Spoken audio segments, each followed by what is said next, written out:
Assalamualaikum warahmatullahi wabarakatuh. Selamat sore teman-teman semuanya.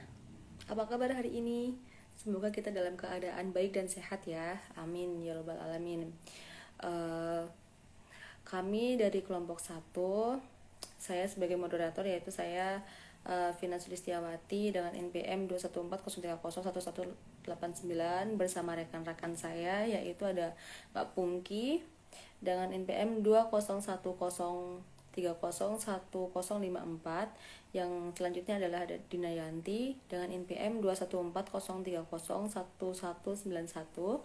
Kemudian ada Ahlis Aulia Rahma dengan NPM 21403011192. Kemudian ada Izalatul Laila dengan NPM 21403011196 dan yang terakhir adalah Renita Eka Pratiwi dengan NPM 21403011190. Pada presentasi kali ini kami akan membahas tentang definisi dan sejarah perkembangan logika bahasa.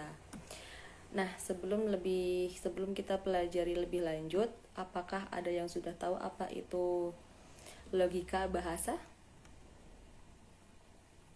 Logika, ya secara etimologis logika itu terbentuk dari kata logos yang berasal dari kata logikos yang berasal dari kata logos, kata benda atau sesuatu yang diutarakan, suatu pertimbangan akal, kata percakapan atau ungkapan lewat bahasa. Logika adalah salah satu cabang filsafat. Sebagai ilmu logika disebut logika epistem atau dengan bahasa Latin yaitu logika scientia atau ilmu logika atau bisa disebut juga ilmu pengetahuan. Nah, ilmu pengetahuan ini biasanya mempelajari kecakapan untuk berpikir secara lurus atau berpikir secara lurus, secara teratur, namun sekarang ini bisa disebut sebagai logika saja. Ini saya dapat dari rapar John Hendrick pada tahun 1978 di halaman 9 atau buku ke-9 ya, lupa. Ada beberapa batasan dan pengertian logika. Yang pertama adalah menurut Dr. Hizbullah Bakri dalam buku Sistematik Filsafat yaitu pada tahun 1964. Logika ialah, ada yang mau nyatet? Kalau mau dicatat nggak apa-apa. Logika adalah ilmu pengetahuan yang mengatur penelitian hukum-hukum akal manusia sehingga menyebabkan pikiran dapat mencapai kebenaran. Kemudian yang kedua ada Profesor Dr. Andri Jakara atau pembimbing atau yang menciptakan buku atau yang menulis buku pembimbing ke filsafat dan logika formal. Di dalam buku tersebut menjelaskan bahwa logika adalah ilmu pengetahuan yang mengandung hukum-hukum, susunan atau bentuk pikiran manusia dan menyebabkan pikiran dapat mencapai kebenaran. Kemudian yang ketiga adalah ada Logika dan bahasa. Penalaran atau logika merupakan kegiatan berpikir. Kegiatan yang tidak mungkin dapat berlangsung tanpa adanya bahasa. Bahasa ialah alat berpikir yang apabila dikuasai dan digunakan dengan tepat, maka akan membantu untuk memperoleh kecakapan berpikir dan berlogika dengan tepat. Melalui bahasa dapat mengkomunikasikan tepat atau tidaknya penalaran atau tanda untuk mengungkapkan dan menyatakan isi pikiran. Apabila kita berpikir tentang sesuatu yang hendak kita beritahukan kepada orang lain, kita harus mengungkapkannya lewat bahasa. Contohnya yaitu saya pada saat ini. Ketika akan menyampaikan materi logika bahasa ini, saya harus sampaikan dengan kata-kata atau kalimat yang ada di kepala saya dengan runtut dan jelas sehingga mudah dipahami oleh pendengar. Jadi, penalaran senantiasa bersangkut paut dengan bahasa. Dengan demikian, jelas bahwa bahasa adalah alat untuk berpikir atau alat penalar. Objek bahasa. merupakan segala sesuatu yang senantiasa memiliki materi dan bentuk. Aristoteles menyebut materi itu dengan kata hyle dan bentuk dengan kata eidos atau morphe. Sebagai contohnya yaitu seorang pemahat kayu yang sedang membuat patung, kursi, meja, pintu, dan sebagainya. Maka kayu tersebut berubah menjadi bentuk baru.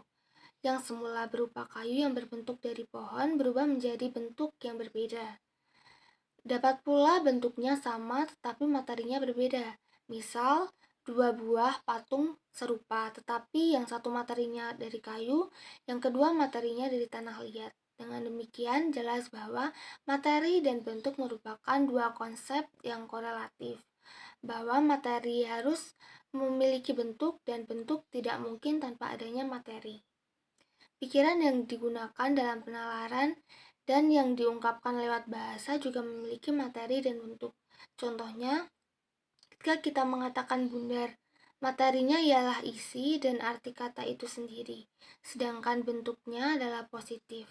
Akan tetapi jika kita mengatakan tidak bundar, bentuknya adalah negatif. Setiap ilmu pengetahuan selalu memiliki objek formal dan objek material. Objek material merupakan bahan yang menjadi bahan pembentukan pengetahuan yang dapat diamati. Sedangkan objek formal merupakan sudut pandang atau pikiran yang ditujukan dari bahan pembentukan pengetahuan tersebut. Contoh dalam objek material yaitu manusia, sedangkan objek formal yaitu kegiatan untuk melakukan penalaran atau berpikir lurus, tepat, dan teratur yang disampaikan dalam bahasa. Baik, berikutnya adalah materi tentang sejarah dan perkembangan logika. Logika dimulai sejak Thales pada tahun 624 sebelum Masehi sampai 548 sebelum Masehi. Filsufis Yunani pertama yang meninggalkan segala dongeng, tahayul, dan cerita-cerita isapan jempol dan berpaling kepada akal budi untuk memecahkan rahasia alam semesta. Sejak itu, Thales meletakkan dasar-dasar berpikir logis. Bahkan ketika Thales mengatakan bahwa air adalah prinsip atau asas pertama alam semesta, saat itu Thales telah memperkenalkan logika induktif. Thales telah menarik kesimpulan bahwa air adalah alam semesta dengan alasan bahwa air adalah jiwa segala sesuatu. Misalnya air jiwa tumbuhan, tanpa air tumbuhan akan mati.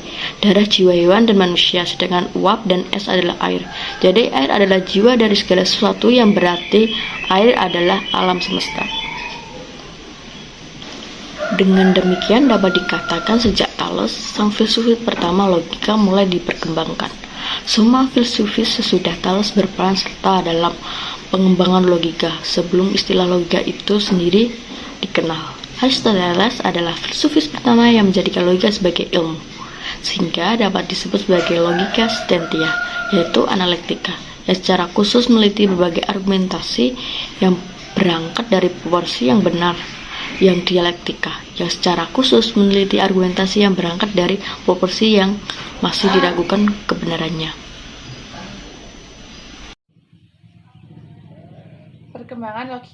Perkembangan logika tradisional sejak abad ke-5 menuju logika modern atau simbolik dapat dilihat pada tabel berikut. Pertama, era logika tradisional. Tahun 624 sampai 548 sebelum Masehi. Tokoh Thales. Logika sebagai dasar-dasar berpikir logis, logika induktif. Pada tahun 382 sampai 322 sebelum Masehi, dengan tokoh Aristoteles, logika sebagai ilmu atau silogisme, logika deduktif, to organon.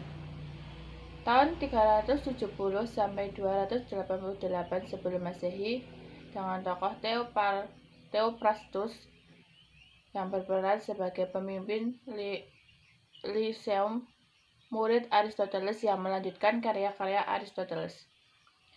Tahun 334 sampai 262 sebelum Masehi, dengan tokoh Zeno, merupakan pelopor kaum Stoa. Penggunaan istilah logika pertama kali, kaum Stoa mengembangkan bentuk argumen disfungtif dan hipotesis. Pada tahun 280 sampai 207 sebelum Masehi, Chrysippus sebagai pemimpin Stoa mengembangkan logika menjadi bentuk-bentuk penalaran yang sistematis. Tahun 230 sampai 210 Masehi, Galileus dan Sextus Empiricus mengembangkan logika dengan menerapkan metode geometri. Tahun 232 sampai 305 sebelum Masehi, Papyrus membuat pengantar pada kategori Aristoteles.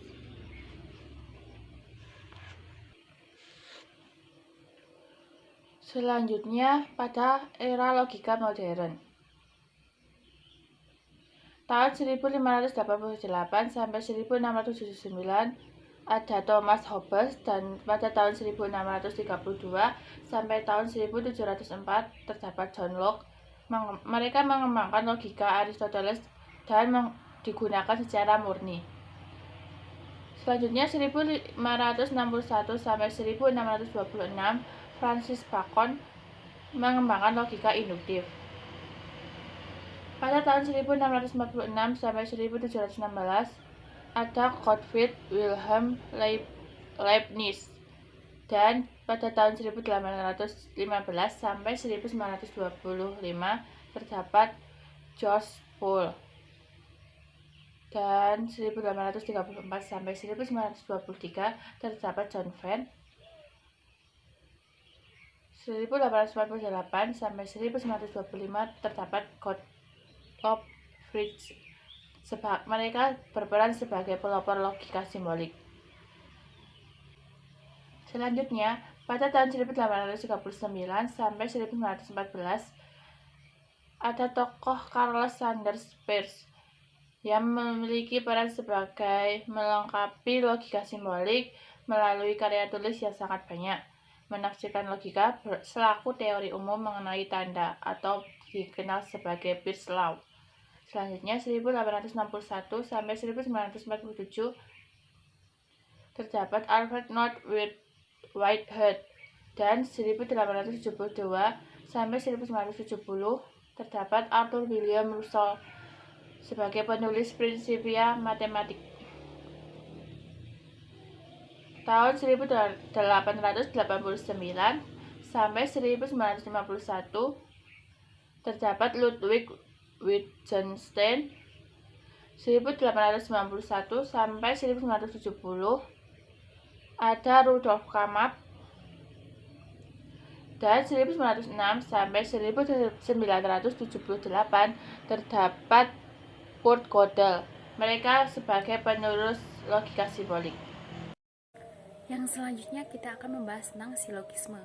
Silogisme berasal dari bahasa Yunani silogismos, yang artinya penggabungan dan juga penalaran, dari kata dasar shin dan juga logisestai, atau menyimpulkan dengan nalaran. Penalaran ditelaah oleh logika disebut juga dengan penalaran logis. Silogisme adalah penarikan konklusi secara tidak langsung dengan menggunakan dua buah premis yang merupakan bentuk formal penalaran deduktif. Oke, yang selanjutnya atau yang terakhir kita akan membahas mengenai pembagian logika. Di pembagian logika ini dibagi menjadi 4. Yang pertama ada segi kemampuan untuk berlogika, yang kedua sejarah penggunaan atau lambang dan simbol, lalu yang ketiga bentuk dan isi argumen, dan yang keempat segi cara menarik kesimpulan. Oke, yang pertama kita akan membahas mengenai segi kemampuan untuk berlogika. Itu ada logika kodratia, yaitu logika yang sudah ada di diri manusia sebagai makhluk hidup.